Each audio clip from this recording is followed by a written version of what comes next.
Jipang tidak kalah oleh jumlah pasukan.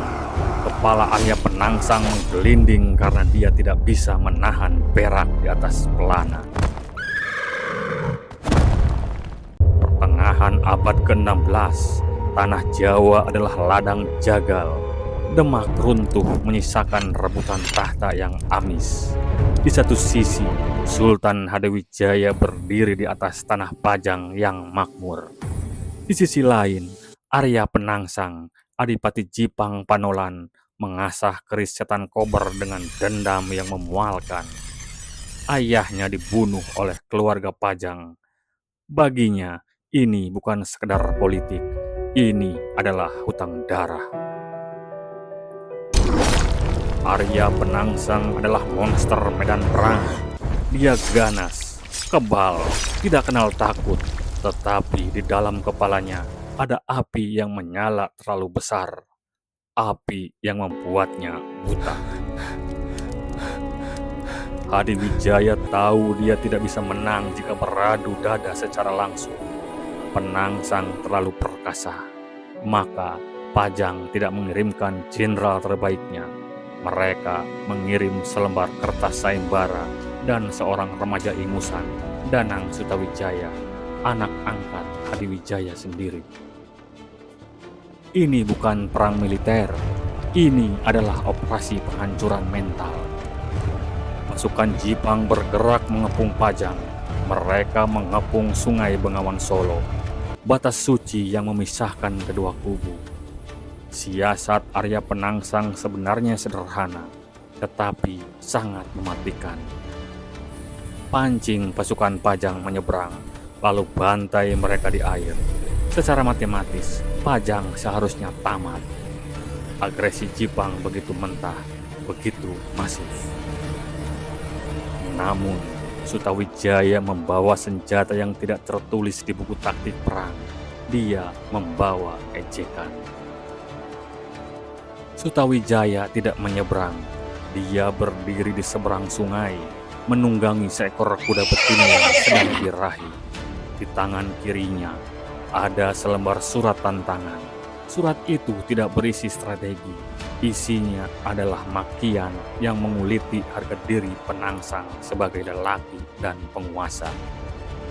Surat itu diikatkan pada paruh seekor burung, lalu diterbangkan ke kemah Jipang. Penangsang membaca surat itu. Saat itu juga nalar di kepalanya menguap. Para sesepuh Jipang, termasuk Sunan Kudus, sudah mewanti-wanti, jangan seberangi Bengawan Solo. Karena siapapun yang menyeberang duluan, dia yang akan sial secara spiritual dan taktis. Sungai itu adalah jangkar kesabaran. Siapa yang bergerak duluan, dia akan kehilangan keuntungan medan. Tetapi Arya Penangsang bukan pria yang sabar. Telinganya memerah, nafasnya memburu. Kuda jantan andalannya si Gagak Rimang mulai gelisah. Bau kuda betina dari seberang sungai mulai menusuk hidungnya. Agresi mentah mengalahkan akal sehat. Penangsang menendang perut Gagak Rimang. Dia berteriak, menghunus keris dan melompat ke dalam air. Itulah titik di mana dinasti Jipang berakhir. Bukan saat keris menusuk dada, tetapi saat kaki Gagak Rimang menyentuh air Bengawan Solo. Sutawijaya tersenyum di seberang sungai. Perang psikologisnya bekerja dengan akurasi yang mengerikan. Penangsang mengubah pengepungan strategis menjadi amukan personal. Pasukan Jipang yang bingung terpaksa ikut terjun ke sungai.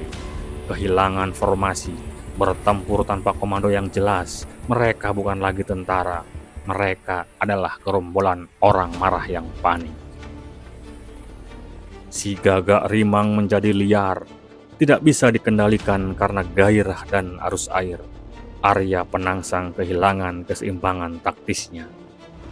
Ketika dia berhasil mencapai seberang, Sutawijaya tidak menunggunya dengan duel terhormat.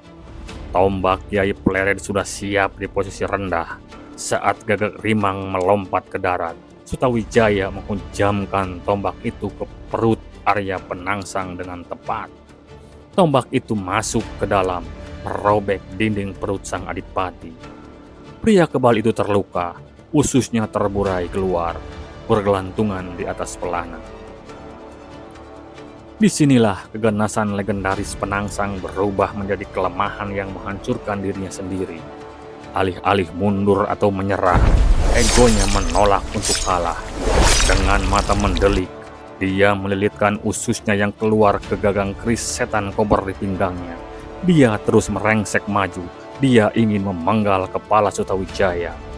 Satu gerakan terakhir yang sangat konyol.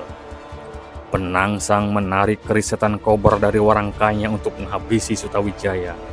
Dia lupa bahwa ususnya sendiri terlilit di gagang senjata itu. Begitu bilah keris yang sangat tajam itu dicabut, mata pisaunya langsung menyayat dan memutus ususnya sendiri.